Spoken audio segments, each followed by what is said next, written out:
Physics के DG channel में आप सभी लोगों का एक बार फिर स्वागत है। जैसा कि अनसॉल्व्ड सीरीज में 2023 के सभी अनसॉल्व्ड कंप्लीट हो गए थे और 2025 के 3 अनसॉल्व्ड कंप्लीट हो चुके थे।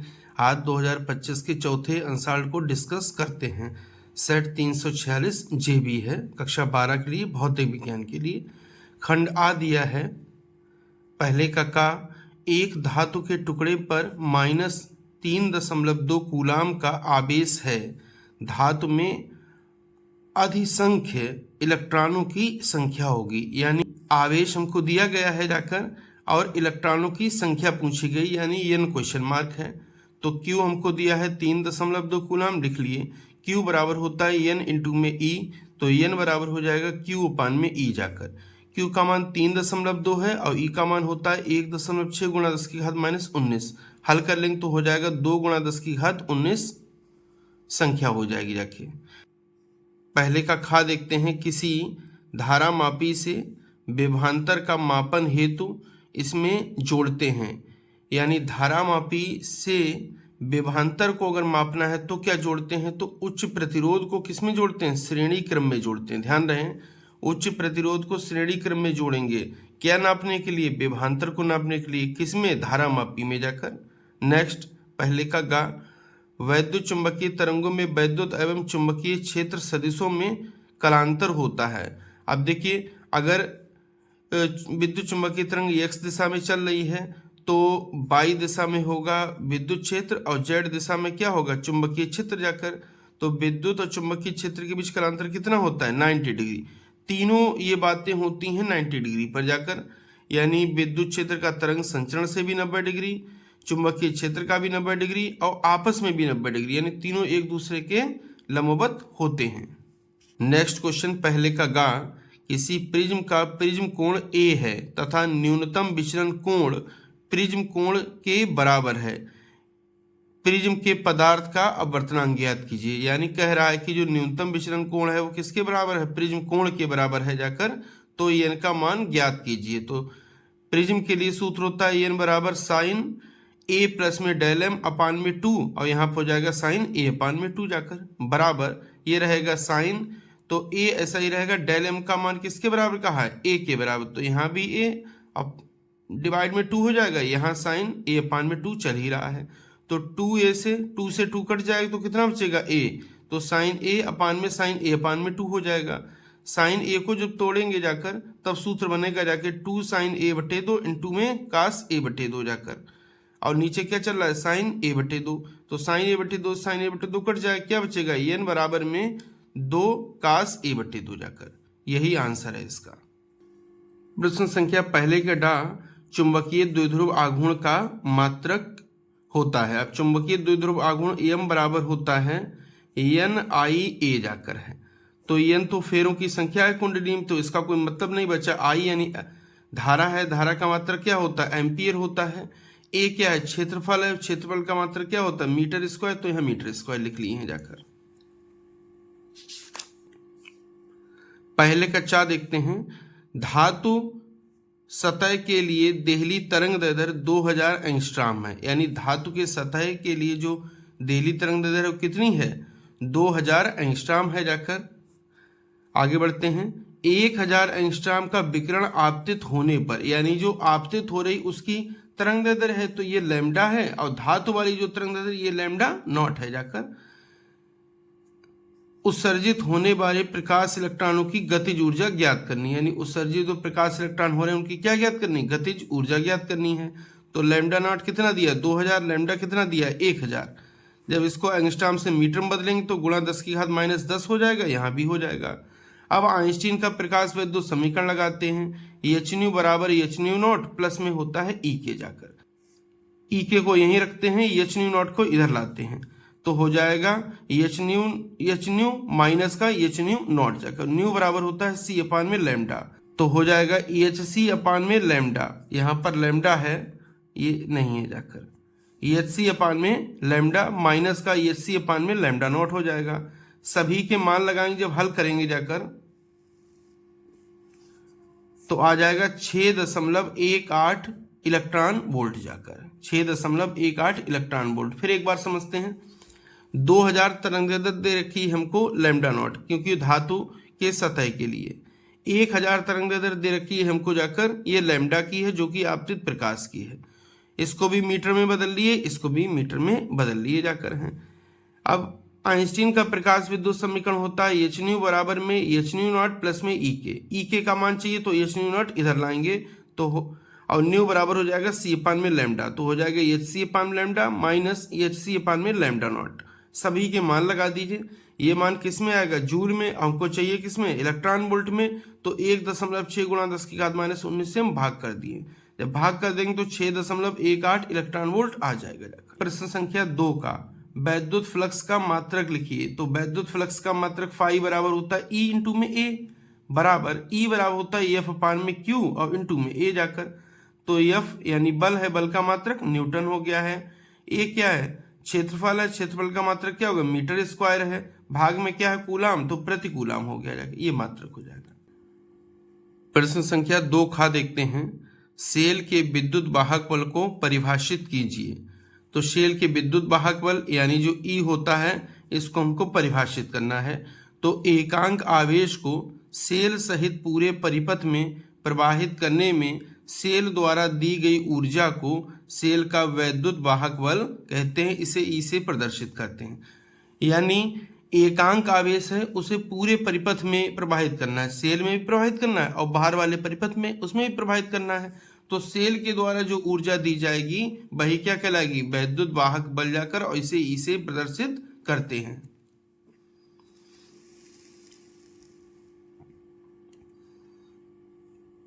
नेक्स्ट क्वेश्चन देखते हैं। प्रश्न संख्या 2 का किसी कुंडली का स्वप्रेरकत्व 6 मिली हेनरी है। स्वप्रेरकत्व का मतलब क्या है, यल। तो यल बराबर 6 मिली हेनरी लिख लिए।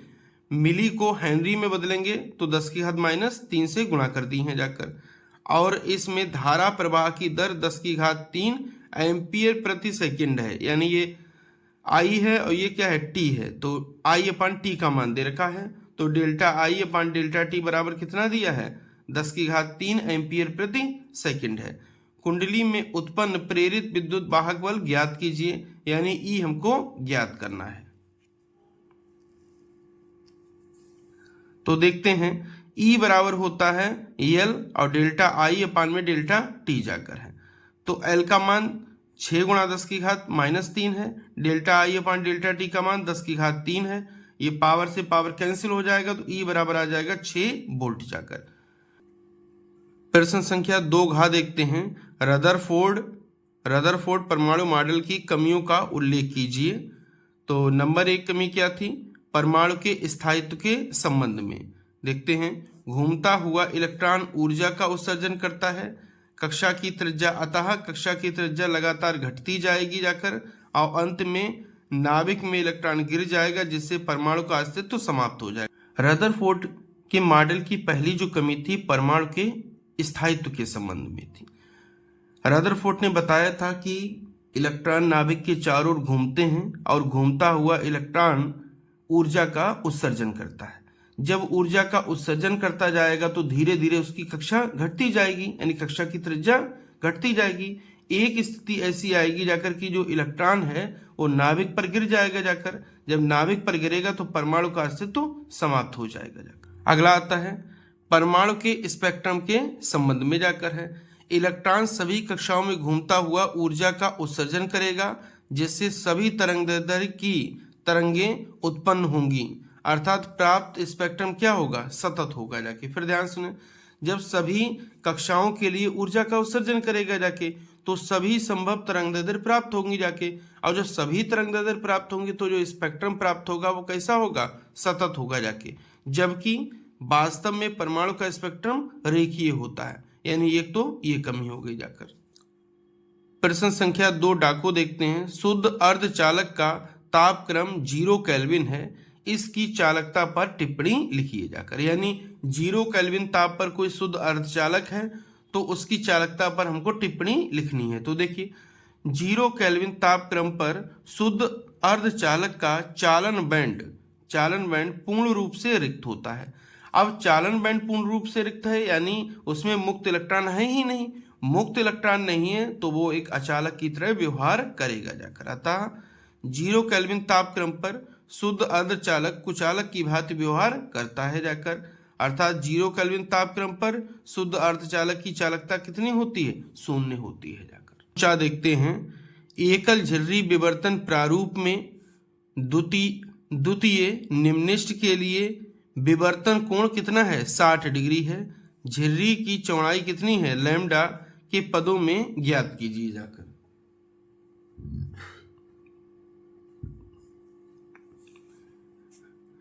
निम्निष्ठ कौन सा है? द्वितीय है। विवर्तन कोण कितना है? 60 है। झिर्री की चौड़ाई यानी ई हमको ज्ञात करना है। तो देखते हैं, विवर्तन के लिए होता है ई साइन थीटा बराबर में एन लैम्डा। तो ई हमको ज्ञात करना ऐसे ही रहेगा। थीटा हमको कितना दिया? 60, तो 60 रख दिए हैं। एन बराबर क्या है? दूसरा है जाकर निम्निष्ठ, तो एन बराबर 2 रख दिए हैं। लैम्डा ऐसे ही रहा। तो ई बराबर हो जाएगा 2 लैम्डा अपान में साइन 60 जाकर, बराबर ये 2 लैम्डा रहेगा, साइन 60 का मान होता है √3/2 जाकर। तो झिर्री की चौड़ाई ई बराबर हो जाएगी 4 अपान में √3 इंटू में लैम्डा जाकर। खंड सा में प्रश्न संख्या 3 का देखते हैं। समान धारिता के 4 संधारित्र श्रेणी क्रम में 20 वोल्ट की बैटरी से जुड़े हैं जाकर। 20 वोल्ट की बैटरी लगी है।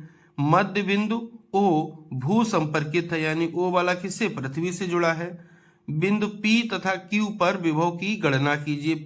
P तथा Q पर विभव की गणना करनी।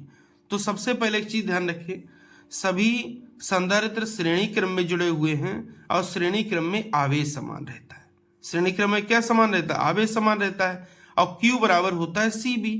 अगर कुल धारिता का मान पता रख जाए तो कुल विभव हमको दिया ही गया, कितना है जाकर? 20 वोल्ट जाकर है। तो प्रत्येक पर आवेश की मात्रा पता लग जाएगी। तो उसी के लिए सबसे पहले कुल धारिता निकालते हैं। अब अगर धारिताएं श्रेणी क्रम में संधारित्र जुड़े हुए हैं तो धारिता का सूत्र होता है 1 में C डैश बराबर 1/C plus 1/C plus 1/C plus में 1/C। जब ऊपर अंश देखेंगे तो 4 हो जाएगा, हर कितना है? C, और सीधा करेंगे तो कितना हो जाएगा? C डैश बराबर में C अपान में 4। अब प्रत्येक पर आवेश देख लेते हैं। तो प्रत्येक पर आवेश कितना हो जाएगा? Q बराबर हो जाएगा C डैश B जाकर है। तो C डैश का मान आया C/4 है, B का मान कितना है जाकर? 20 है जाकर। तो Q बराबर हो जाएगा 5C कूलाम, यानी प्रत्येक पर जो श्रेणी क्रम में जुड़े हैं 4 संधारित्र, प्रत्येक पर आवेश कितना होगा? 5C कूलाम जाकर। अब देखते हैं, हमको ज्ञात क्या करना है।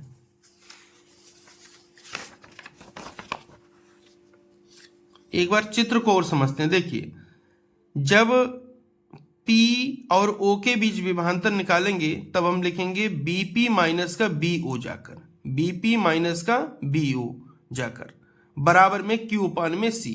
Q यानी इन दोनों के बीच में कुल आवेश जाकर है, C मतलब इन दोनों की कुल धारिता जाकर। अब ध्यान से ये सुनना है जाकर कि BP तो हमको ज्ञात करना है, O बिंदु पृथ्वी से जुड़ा हुआ है। अगर ये पृथ्वी से जुड़ा हुआ है तो इसका कुल आवेश कहाँ चला जाएगा? पृथ्वी में चला जाएगा। जब कुल आवेश, देखिए B बराबर होता है Q अपान C।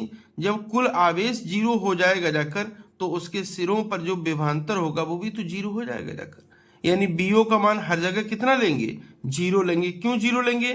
क्योंकि पृथ्वी से जुड़ा हुआ है। पृथ्वी जुड़ा होने का कारण यहाँ से सब आवेश पृथ्वी में चला जाएगा। जब आवेश चला जाएगा तो इस सिरे पर विभवांतर कितना हो जाएगा? 0 हो जाएगा जाकर।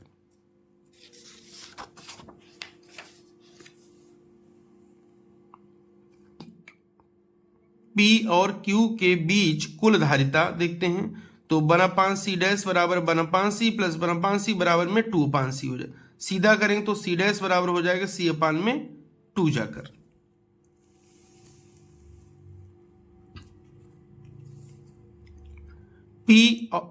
P और O बिंदु के बीच विभवांतर तो हो जाएगा BP माइनस का BO बराबर में हो जाएगा Q अपान में C डैश। कुल आवेश है वो कितना है जाकर? 5C है जाकर। कुल आवेश है वो कितना है जाकर? 5C है जाकर। और C डैश का मतलब क्या है जाकर? कुल धारिता। और कुल धारिता अभी कितनी आई है? C/2 आई। तो C/2 रख देंगे तो ऊपर कितना हो जाएगा? 5 दूनी 10, 10 आ जाएगा जाकर। BP माइनस 0 बराबर में 10 हो जाएगा, तो BP बराबर में 10 वोल्ट हो जाएगा जाकर।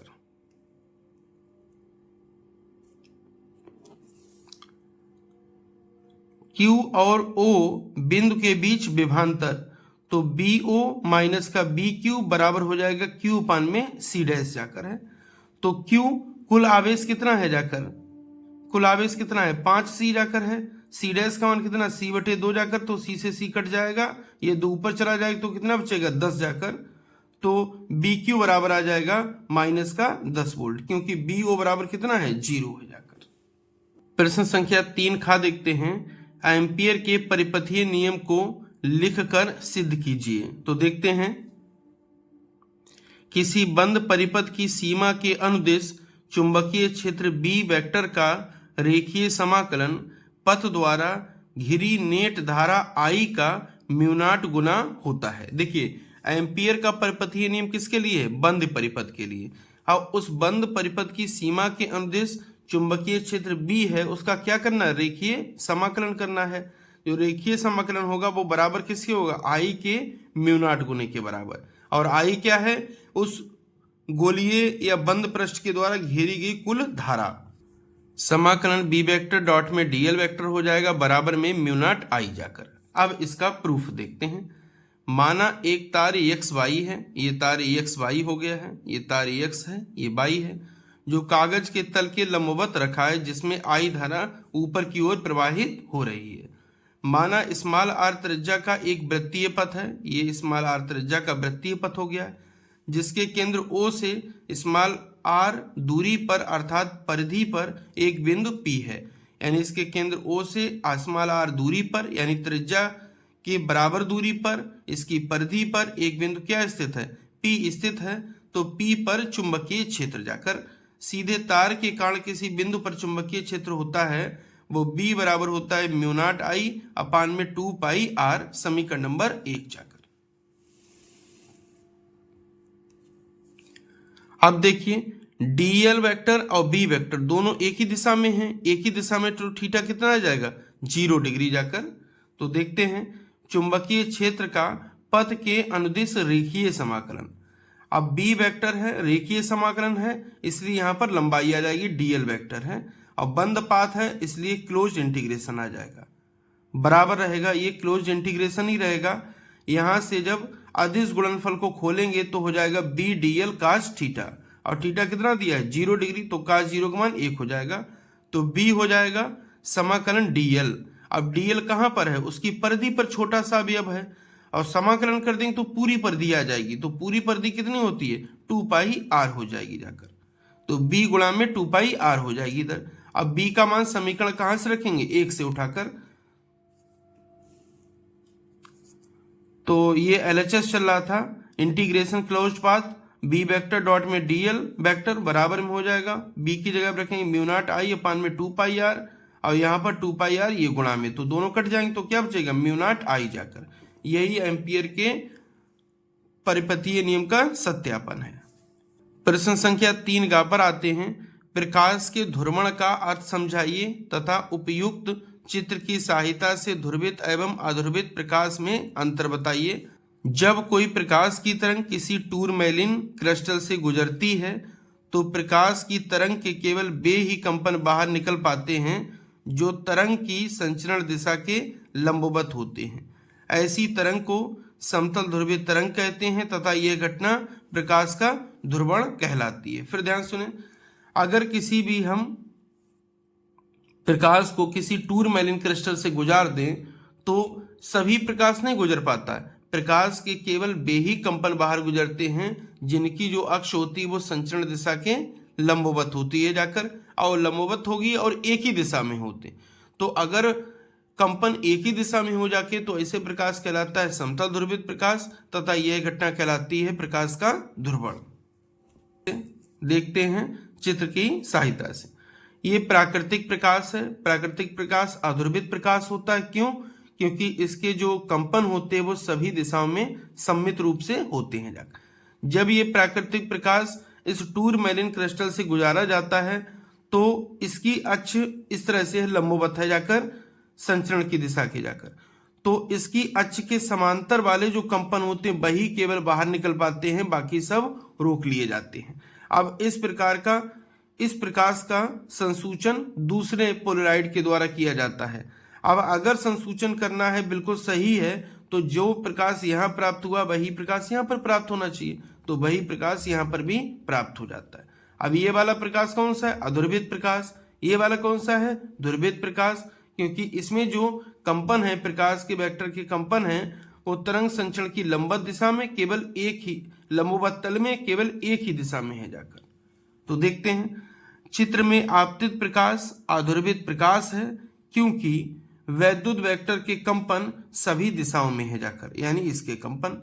जब ये प्रकाश टूरमैलिन क्लस्टर से गुजरता है तो प्रकाश के केवल वे ही कंपन बाहर निकलते हैं जो क्रिस्टल की अक्ष के समांतर होते। देखिए क्रिस्टल की अक्ष ये है जाकर, तो इसके समांतर वाले कंपन बाहर निकल गए। ऐसा प्रकाश ध्रुवित प्रकाश कहलाता है।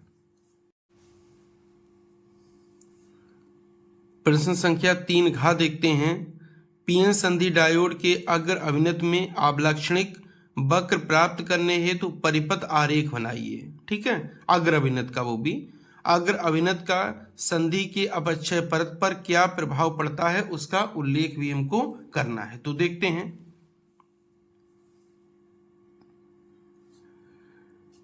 ये पीएन संधि डायोड है अग्र अभिनत में जाकर, तो पी है यहाँ पर, तो पी क्षेत्र में होल्स हैं जाकर चलनशील, और ये एन है, एन क्षेत्र में इलेक्ट्रॉन है चलनशील जाकर, आवेश वाहक जाकर। अब होता क्या है देखते हैं। डायोड के अग्र अभिनत में डायोड में एक बाह्य वैद्युत क्षेत्र ई स्थापित हो जाता है जो कि पी क्षेत्र से एन क्षेत्र की ओर दिष्ट होता है, यानी एक बाह्य वैद्युत क्षेत्र स्थापित हो जाता है, वो पी से कहाँ की तरफ होता है? एन की ओर होता है जाकर। और एक आंतरिक वाला जो था जाकर, वो तो इधर था ही जाकर, वो उल्टी दिशा में होता है, ये आंतरिक वाला होता है। प्रारंभ में विभव प्राचीर के कारण डायोड में धारा शून्य होती है, यानी विभव प्राचीर जो होता है उसके कारण धारा शून्य होती है। वोल्टेज को और अधिक बढ़ाने पर धारा बहुत धीरे धीरे तथा अरेखित रूप से आगे बढ़ती है, यानी वोल्टेज को धीरे धीरे बढ़ाते जा रहे हैं, लेकिन धारा बहुत धीरे धीरे बढ़ रही है जाकर, जब तक कि वोल्टेज विभव प्राचीर से अधिक नहीं हो जाता है। यानी जब वोल्टेज जो आरोपित वोल्टेज है वो विभव प्राचीर से कम रहता है तब हम वोल्टेज को खूब बढ़ाते जाएंगे, लेकिन धारा बहुत धीरे धीरे आगे बढ़ेगी जाकर। चित्र को भी देखते हैं। देखिए 0 से लेकर यहां तक धारा बहुत धीरे धीरे बढ़ी है जब तक इस आरोपित वोल्टेज का मान विभव प्राचीर से कम था। अब जैसे ही आरोपित वोल्टेज का मान विभव प्राचीर से अधिक होता है, धारा एकाएक बढ़ने लगती है रेखीय रूप से जाकर। तो देखते हैं अधिक नहीं होता, जैसे ग्राफ में ओए भाग के द्वारा प्रदर्शित किया गया है। जब आरोपित वोल्टेज का मान विभव प्राचीर से अधिक हो जाता है, यानी आरोपित वोल्टेज है ये वाली किससे कम ज्यादा हो जाए? विभव प्राचीर। तो जैसे अगर विभव प्राचीर 0.3 दिया है तो आरोपित वोल्टेज 0.3 से ज्यादा हो जाए तो धारा का मान तेजी से तथा रेखीय रूप से बढ़ जाता है, जिसे AB भाग के द्वारा दर्शाया गया, AB भाग के द्वारा दर्शाया गया है। अब अग्र अभिनत में जाकर अपक्षय परत पर क्या प्रभाव पड़ता है देखते हैं। अब एक तो विद्युत क्षेत्र इधर से कार्य कर रहा है, एक विद्युत क्षेत्र इधर से कार्य कर रहा है, अर्थात इधर से होल्स आ रहे हैं और इधर से इलेक्ट्रॉन आ रहे हैं जाकर। तो दोनों तरफ से जब कंप्रेस करेंगे जाकर तो अग्र अभिनत में अपक्षय परत की चौड़ाई घट जाती है। क्या होता है? अग्र अभिनत में अपक्षय परत की चौड़ाई घट जाती है जाकर। जब घट जाएगी जाके तो प्रतिरोध घट जाएगा, प्रतिरोध घट जाएगा तो आराम से एक दूसरे के क्षेत्र में आ सकते हैं जाकर। खंडदा में प्रश्न संख्या 4 का देखते हैं। हाइड्रोजन परमाणु की Nb कक्षा में इलेक्ट्रॉन की ऊर्जा -13.6 n स्क्वायर इलेक्ट्रॉन वोल्ट है जाकर। हाइड्रोजन के लिए ऊर्जा स्तर आरेख खींचिए, यानी हाइड्रोजन के लिए हमको क्या खींचना है? ऊर्जा स्तर आरेख खींचना है, तथा बामर एवं पाशन श्रेणी की रेखाओं को संक्रमण दर्शाइए। यानी फिर हमको क्या करना है? बामर तथा पाशन श्रेणी की रेखाओं के संक्रमण को दर्शाना है जाकर। तो En बराबर -13.6 n स्क्वायर इंटू में EB है जाकर। एन बराबर 1 2 3 4 5 6 रखते जाएंगे और ये ऊर्जाएं हमको प्राप्त हो जाएंगी। जैसे 1 रखेंगे तो -13.6 इलेक्ट्रॉन वोल्ट प्राप्त हो जाएगी। ये किसकी ऊर्जा है जाकर, पहले ऊर्जा स्तर की जाकर। दूसरे ऊर्जा स्तर के लिए n बराबर 2 रखेंगे तो आ जाएगा -3.4 इलेक्ट्रॉन वोल्ट। 3 के लिए 4 5 6 के लिए यहां तक हो जाएगा। पहली श्रेणी होती है लाइमन, दूसरी बामन, तीसरी पाश्चन, ब्रैकेट, फिर फुंड लिख लिए जाकर।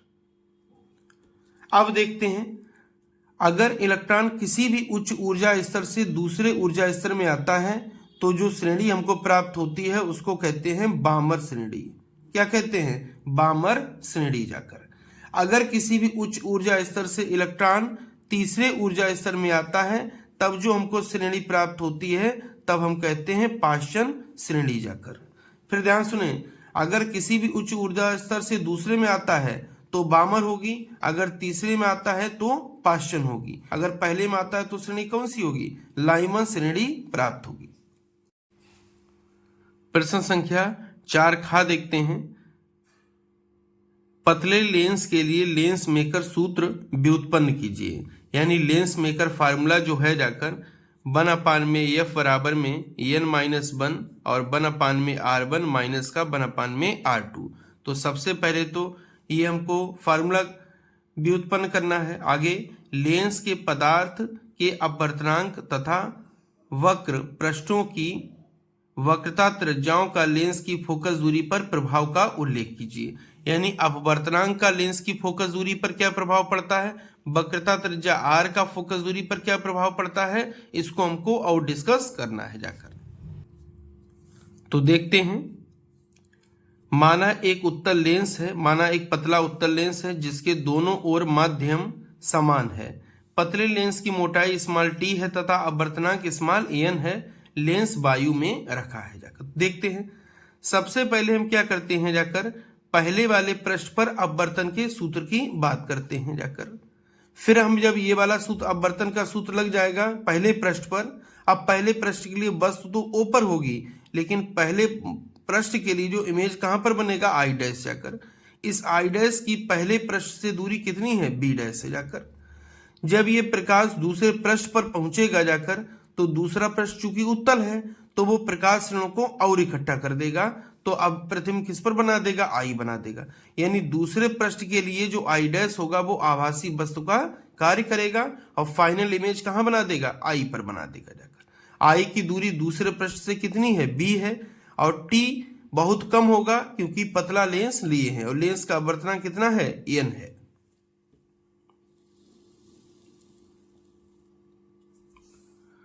तो देखते हैं, माना एक वस्तु O है जो कि U दूरी पर रखी है, तब पहले गोलीय पृष्ठ पर अपवर्तन के सूत्र से अब हो जाएगा n/में B होता है। B होता है प्रतिबिंब, तो पहले पृष्ठ के लिए प्रतिबिंब कितनी दूरी पर बन रहा था, B' पर, तो n/में B' हो गया। -1/में U बराबर n-1/में R1 हो जाएगा। पहला पृष्ठ इसलिए R1 हो जाएगा। अब देखते हैं, थोड़ा समझते हैं।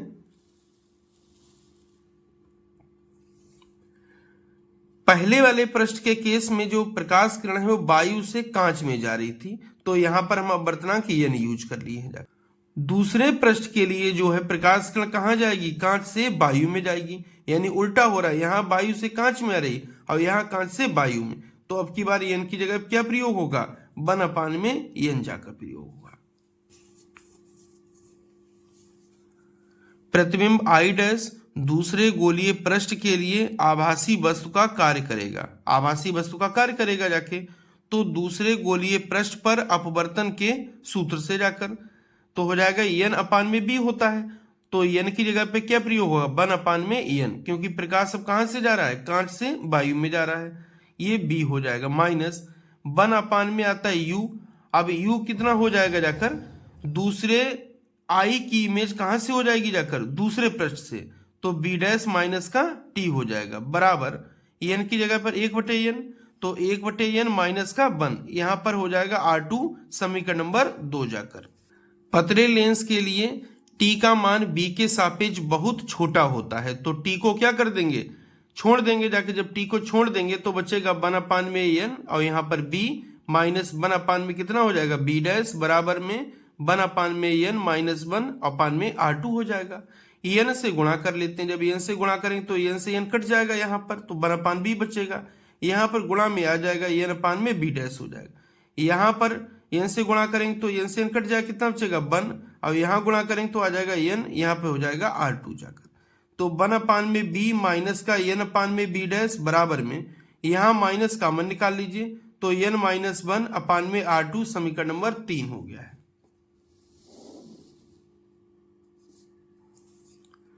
अब समीकरण 1 बाद 3 से हो जाएगा। समीकरण 1 और 3 में देखते हैं कि n/b डैश कॉमन होगा, यहाँ पर माइनस है उसमें क्या है प्लस है, तो ये दोनों टर्म कट जाएंगे जाकर, तो बचेगा 1/b माइनस का 1/u जाकर। n-1 यहाँ भी है, n-1 वहां भी है, कॉमन निकाल लेंगे तो बचेगा 1/r1 माइनस का 1/r2 समीकरण नंबर 4 हो जाएगी। यदि वस्तु अनंत पर हो तो प्रतिबिंब कहां पर बनता है फोकस पर, तो वस्तु की दूरी यानी u बराबर हम क्या रख दिए हैं अनंत, तो प्रतिबिंब b कहां पर बनेगा फोकस, इस पे f लिख दिए हैं। ये n-1 रहा, ये 1/r1 माइनस 1/r2 रहा। 1/ अनंत जो होता है वो किसके बराबर होता है 0 के बराबर, तो ये 0 हो गया, तो यहाँ बचेगा 1/f बराबर में n-1 1/r1 माइनस का 1/r2 जाकर। यही लेंस मेकर का सूत्र है। अब देखते हैं अपवर्तनांक का फोकस दूरी पर प्रभाव क्या पड़ता है। अपवर्तनांक के परिवर्तित होने पर फोकस दूरी भी परिवर्तित हो जाती है। देखते हैं कैसे परिवर्तित होती है। नंबर 1, यदि लेंस को किसी ऐसे द्रव में डुबोया जाए जिसका अपवर्तनांक लेंस के पदार्थ के अपवर्तनांक से अधिक हो जाकर, यानी NL जो हो वो ग्रेटर देन हो किससे NG से, यानी लेंस के अपवर्तनांक से द्रव का अपवर्तनांक क्या हो अधिक हो, तो लेंस की प्रकृति बदल जाती है। प्रकृति बदल जाने का मतलब क्या है, अगर उत्तल लेंस है तो अवतल लेंस की तरह व्यवहार करने लगेगा, अगर अवतल लेंस है तो उत्तल लेंस की तरह व्यवहार करने लगेगा।